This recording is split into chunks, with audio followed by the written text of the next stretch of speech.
कालू कौवा इंसानों की बस्ती से उड़ता हुआ जा रहा था कि उसे एक कूड़े के ढेर पर चील का कॉस्ट्यूम पड़ा हुआ दिखाई देता है।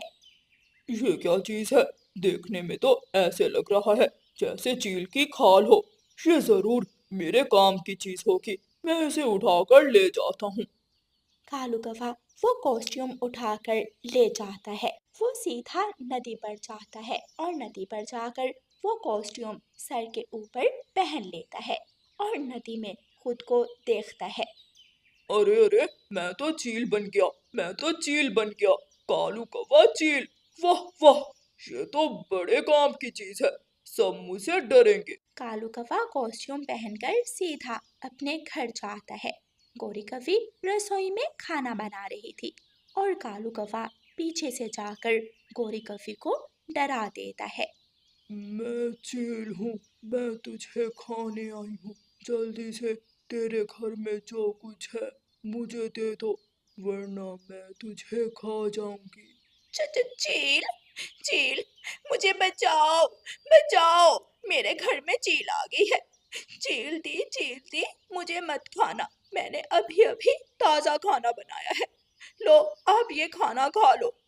कालू कौवा कॉस्ट्यूम उतारता है और जोर जोर से हंसने लगता है। देखा देखा, डर गई डर गई। गोरी डर गई। मैं कालू हूँ। हाय, मैं मर गई। कालू, तूने तो मेरी जान ही निकाल दी थी। ये चीज तूने कहाँ से ली? तुम तो बिल्कुल काले पंखों वाली चील ही लग रहे थे। ये चीज मुझे इंसानों की बस्ती से मिली है। कालू, वैसे ये चीज है बड़े काम की। हम ये पहनकर जंगल के पक्षियों को डराएंगे और उनका भोजन छीन लिया करेंगे। कैसा लगा मेरा उपाय? गोरी, तुम तो मेरे दिल की बात जान लेती हो। मैं भी यही सोच रहा था। पहले लाल मिर्ची खाऊं या मीठा अमरूद खाऊं? क्या खाऊं? कुछ समझ नहीं आ रहा। अच्छा, खेल खेलता हूँ। तोता अपनी आंखें बंद करता है और गिनती गिनने लगता है। 1 2 3 4 5। जिस पर 5 आया मैं वही पहले खाऊंगा। जब तोता अपनी आंखें खोलता है तो उसके सामने कालू कौवा चील का कॉस्ट्यूम पहनकर बैठा हुआ था। बड़ी चोंच वाले तोते, ना तुझे लाल मिर्ची मिलेगी और ना तुझे ये अमरूद। जल्दी से ये दोनों चीजें मुझे दे दो, वरना मैं तुझे खा जाऊंगी। चील चील, मुझे मत खाना, मुझे मत खाना। लो, मेरा भोजन ले जाओ और मुझे माफ कर दो। तोते, अब हर रोज मेरे लिए तू भोजन लाया करेगा। जिस दिन तू मेरे लिए भोजन न लाया, उस दिन मैं तुझे खा जाऊंगी। कालू कौवा तोते का भोजन उठाता है और अपने घर चला जाता है। कालू कालू, तोता तो बहुत डर गया होगा। अगर मैं वहां होती तो तोते को देखने का बहुत मजा आना था। हाँ, तोता तो बहुत डर गया था। तोता तो डर के मारे रोने लगा था। बेचारा गिरने ही वाला था। वो तो बेहोश होने वाला था।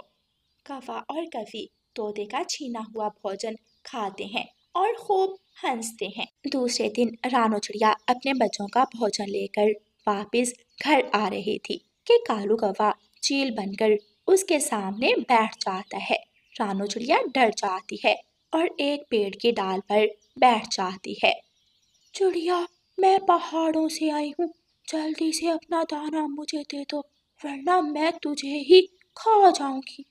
चील बहन, मेरे छोटे छोटे बच्चे हैं, मुझे मत खाना।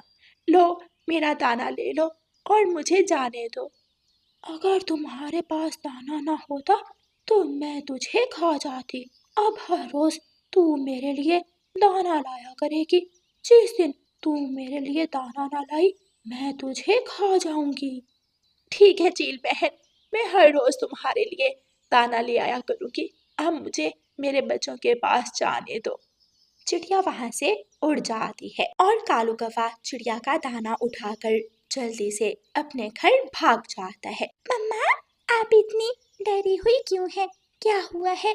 सब ठीक तो है? मेरा दाना, मेरा दाना उस चील ने छीन लिया। गुड़िया बेटी, जब मैं दाना लेकर घर वापस आ रही थी तो सामने से एक चील आ गई। उसके पंख काले थे, काले पंखों वाली चील मैंने पहली बार देखी है। वो बहुत जालिम और डरावनी दिख रही थी। लेकिन मम्मा, मैंने तो अपनी किताब में कहीं नहीं पढ़ा कि काले पंखों वाली भी चील होती है। गुड़िया बेटी, देखी तो मैंने भी पहले कभी नहीं, लेकिन आज देख ली।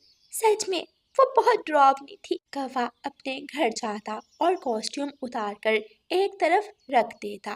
कौवा और कवि पक्षियों से छीना हुआ दाना खाते और पक्षियों का खूब मजाक उड़ाते। कालू जी, कल मैं ये कॉस्ट्यूम पहनकर कबूतर के पास जाऊंगी। देखना, कबूतर मुझे देखकर रोने लगेगा। लेकिन गौरी, सब ध्यान से करना, ऐसा ना हो कि हम पकड़े जाएं और पक्षी हमें मार मार कर जंगल से निकाल दे। कालू जी, जब तुम ये कॉस्ट्यूम पहनते हो तो बिल्कुल चील लगते हो। मैं तो खुद तुम्हें देखकर पहली बार डर गई थी। दूसरे दिन गौरी कवि चील बनकर कबूतर के पास जाती है। कबूतर अपने घोंसले में बैठा चावल के दाने खा रहा था। कबूतर के बच्चे, जल्दी से बताओ, तुझे खाऊं या तेरे चावल के दाने? अपने सामने इतनी बड़ी काले पंखों वाली चील देखकर कबूतर डर जाता है और रोने लगता है। मुझे छोड़ दो, मुझे छोड़ दो, चील, काले पंखों वाली चील, मुझे मत खाना। लो, मेरे चावल ले जाओ। मैं तुम्हारे लिए कल भी चावल लाऊंगा। मैं तुम्हारे लिए हर रोज दाना लाऊंगा। प्लीज मुझे माफ कर दो। ठीक है, मैं तुझे छोड़ रही हूँ, लेकिन जिस दिन तू मेरे लिए दाना ना लाया तो मैं तुम्हें ही खा जाऊंगी। गौरी कवि कबूतर के चावल उठाकर वहां से भाग जाती है और कबूतर सुख का सांस लेता है। बच गया, आज तो मैं बच गया, वरना भूखी काली चील मुझे खाने ही वाली थी। मीना मेरी सहेली, क्या आपने कभी अपनी किताब में पढ़ा है कि काले पंखों वाली चील भी होती है? नहीं, मैंने तो कहीं नहीं पढ़ा। चील के पंख सफेद या फिर हरे रंग के होते हैं। ये काले पंखों वाली चील तो पहली बार देखी है। वो चील सबको डरा रही है और सबका दाना छीन रही है। कैसी चील है जो हर वक्त दाना ही खाती है? गुड़िया सहेली, हमें हिम्मत से काम लेना चाहिए। हमें उस चील को पकड़ना चाहिए, क्योंकि अगर उसे ना पकड़ा तो वो हम सबको जीने नहीं देगी। गुड़िया और मीना योजना बनाती हैं। गुड़िया दुकान से मिठाई लेती है और रास्ते में जाकर बैठ जाती है। मिठाई की खुशबू का पीछा करते करते गौरी कवि चील का कॉस्ट्यूम पहनकर वहां आ जाती है। छोटी चिड़िया, चील चाची भूखी है और तू मिठाई खा रही है। लाओ, जल्दी से अपनी मिठाई मुझे दे दो, वरना मैं तुझे खा जाऊंगी। नाना चील आंटी, मुझे मत खाना। मैं तो ये मिठाई आपके लिए ही लाई थी। ले, आप ये मिठाई खा ले। गौरी कवि चील बनकर गुड़िया को डरा रही थी और पीछे पत्तों में मीना गुड़िया की सहेली छुपी हुई थी। मीना पत्तों से निकलती है और तेजी से आकर गौरी कवि को पेड़ से नीचे धक्का दे देती है। गौरी कवि नीचे गिरती है और उसका कॉस्ट्यूम उतर जाता है। ये तो गौरी आंटी है, मीना, ये तो गौरी आंटी है, ये तो गौरी आंटी है, ये तो गौरी आंटी है। पकड़ लो, सब गौरी आंटी को पकड़ लो। चुप कर जाओ गुड़िया और मीना, चुप कर जाओ, प्लीज चुप कर जाओ। अगर पक्षी इकट्ठे हो गए तो वो मुझे छोड़ेंगे नहीं। मैं तो आप दोनों से मजाक कर रही थी। लो, अपनी मिठाई ले लो और मुझे जाने दो। लेकिन गुड़िया और मीना शोर मचाती रहती हैं। ये चील नहीं, गौरी आंटी है। ये चील नहीं, गौरी आंटी है। थोड़ी ही देर में जंगल के सभी पक्षी वहां इकट्ठे हो जाते हैं। गौरी कवि के पास चील का कॉस्ट्यूम पड़ा देखकर सभी पक्षी गुस्से में आ जाते हैं और गौरी कवि को मारने लगते हैं। बचाओ, बचाओ, कालू, कालू जी, मुझे बचाओ। कालू कहाँ हो? जल्दी से आओ और इन पक्षियों से मेरी जान बचाओ। लेकिन कालू कौवा तो दूसरे पेड़ के पीछे छुपा बैठा था। फिर जंगल के सभी पक्षी मार मार कर कालू कौवे और गौरी कवि को उस जंगल से निकाल देते हैं। जग्गू बेटा, तुम्हारी नानो आने वाली होंगी। जाओ, ऑटो स्टॉप पर अपनी नानो को ले आओ। मम्मा मम्मा, क्या नानो मेरे लिए खिलौना भी लाई होंगी? जब आपकी नानो आएंगी तो उनसे पूछ लेना, अब जल्दी जाओ, वो पहुंच गई होंगी। जग्गू कौवा उड़ता है और ऑटो स्टॉप की तरफ चला जाता है। जग्गू कौवे की नानो एक पेड़ के ऊपर बैठी हुई थी। जग्गू बेटा, मैं कब से यहाँ तुम्हारा इंतजार कर रही हूँ। मैंने गौरी से कहा भी था कि किसी को सामान उठाने के लिए पहले ही भेज देना। चलो अब जल्दी से मेरा बैग उठाओ। नानो, मेरा खिलौना कहाँ है? लाई हूँ, तुम्हारा खिलौना भी लाई हूँ। पहले घर तो चलो, फिर जाकर देती हूँ। जग्गू कौवा अपनी नानो का बैग उठाता है और अपनी नानो को लेकर अपने घर की तरफ उड़ता है। गौरी कौवी ने अपनी माँ के लिए चाय बनाई हुई थी। गौरी कौवी अपनी माँ को चाय बिस्किट देती है। नानो नानो, अब मेरा खिलौना दे दे मुझे। माँ, इसका खिलौना तो इसे दे ही दे, ये रात से खिलौना खिलौना किए जा रहा है। अच्छा लाओ, मेरा बैग दो मुझे। जग्गू कौवा अपनी नानो का बैग उठाता है। जग्गू कौवे की नानो बैग खोलती है और चाबी वाली गाड़ी निकालकर जग्गू कौवे को दे देती है। जग्गू बहुत खुश होता है। नानो नानो, क्या ये चलती है? मैं इसे चलाकर देखूं? हाँ हाँ, ये चाबी वाली गाड़ी है।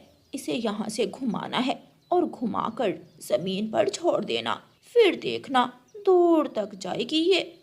जग्गू अपनी गाड़ी से खेलने लगता है। दूसरे दिन जग्गू की नानो जग्गू को साथ लेकर बाहर जाती है। कुछ छोटे पक्षी खेल रहे थे। दोस्तों, मेरे दोस्तों, देखो मेरी नानो आई है। नानो नानो, क्या आप भी हमसे खेलेंगी? हाँ, क्यों नहीं, मुझे तो बच्चों से खेलने का बहुत शौक है। आप बाल फेंको और मैं आपकी तरफ फेंकती हूँ। जग्गू की नानो छोटे बच्चों से खेलने लगती है। रानू चिड़िया का बेटा कूकू, कबूतर का बेटा कीकी, छोटा मिठू और जग्गू सब नानो के साथ खेल रहे थे। मुझे तो भूख लगी है, चलो सब कुछ खाने जाते हैं। जग्गू की नानो सभी बच्चों को लेकर उड़ती है। जंगल के एक तरफ मकई के कुछ पौधे थे। वो सब वहां जाकर मकई खाने लगते हैं।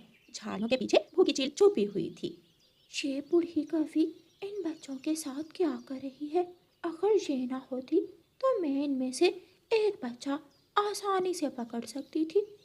चील काफी देर तक इंतजार करती है और फिर चुपके से उड़कर छोटे मिठू पर हमला कर देती है। छोटा मिठू शोर मचाता है। बचाओ, बचाओ, बचाओ, मुझे बचाओ। जग्गू की नानो जल्दी से वहां जाती है। चील, इसे छोड़ दो, मैंने कहा इसे छोड़ दो, वरना मैं तुझे छोड़ूंगी नहीं। बूढ़ी कौवी, तू मेरा कुछ नहीं बिगाड़ सकती। जग्गू की नानो चील पर हमला कर देती है। दोनों में लड़ाई शुरू हो जाती है। चील के पंजे बहुत बड़े थे। वो जग्गू की नानो के पंख घायल कर देती है। थोड़ी देर के बाद चील थक जाती है और छोटे मिठू को छोड़कर वहां से भाग जाती है। जग्गू की नानो बहुत बुरी तरह घायल हो चुकी थी। वो गिर चुकी थी। नानो नानो उठे, नानो उठे, बात करें। हमें जल्दी से नानो को लेकर डॉक्टर के पास जाना होगा। नानो के पंख से खून बह रहा है। वो सब छोटे पक्षी तिनकों और लकड़ियों की एक छोटी सी टोकरी बनाकर नानो को उस पर रखते हैं और उठाकर बुलबुल डॉक्टर के पास ले जाते हैं। बच्चों, चिंता की कोई बात नहीं है। मैंने पंख पर पट्टी बांध दी है। खून ज़्यादा बह गया है। थोड़ी ही देर में आपकी नानो होश में आ जाएंगी। आप सब दोस्त मेरी नानो का ध्यान रखना और मैं मम्मा को जाकर बताता हूँ। जग्गू कौवा अपने घर जाता है। मम्मा मम्मा, नानो को चील ने घायल कर दिया। हम सब मकई खा रहे थे कि अचानक एक चील ने आकर छोटे मिठू पर हमला कर दिया। नानो ने छोटे मिठू को तो बचा लिया, लेकिन उस चील ने नानो को घायल कर दिया। बेटा जग्गू, कहाँ है आपकी नानो? हम सब दोस्त नानो को बुलबुल डॉक्टर के पास ले गए थे। गौरी कौवी जल्दी से उड़ती है। जग्गू भी अपनी मम्मा के पीछे पीछे था। गौरी, मैं ठीक हूँ बेटी, मुझे कुछ नहीं हुआ, बस थोड़ा पंख घायल हुआ था। माँ, मैं ऑटो लेकर आती हूँ और आपको घर ले जाती हूँ। फिर गौरी और जग्गू नानू को घर ले जाते हैं और बाकी सभी छोटे पक्षी अपने अपने घरों को चले जाते हैं। जग्गू बेटा, अगर उस चील ने दोबारा हमला किया तो हम उसे छोड़ेंगे नहीं। हम सब मिलकर उसे पकड़ेंगे और उसे इस जंगल से भगाएंगे। माँ, चील से दुश्मनी ठीक नहीं। ऐसा ना हो कि वो चील हम कौवों को ही मार दे। बेटी, हम सब पक्षी एक साथ मिलकर रहते हैं। अगर मैंने मिठू की जान बचाई तो देखो, छोटे बच्चे भी मुझे डॉक्टर के पास लेकर गए और इन सब ने मिलकर मेरी जान बचाई। हम सबको मिलकर चील का मुकाबला करना होगा। दूसरे दिन सभी छोटे पक्षी जग्गू कौवे के घर आते हैं। नानो, चले खेलने चलते हैं। हमें आपके साथ खेलने में बहुत मज़ा आता है। सभी छोटे पक्षी जग्गू की नानो को साथ लेकर मैदान में खेलने चले जाते हैं।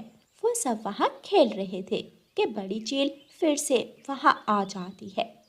पिछली बार तो तेरी जान बच गई थी, लेकिन आज अगर तू मेरे और छोटे बच्चों के दरमियान आई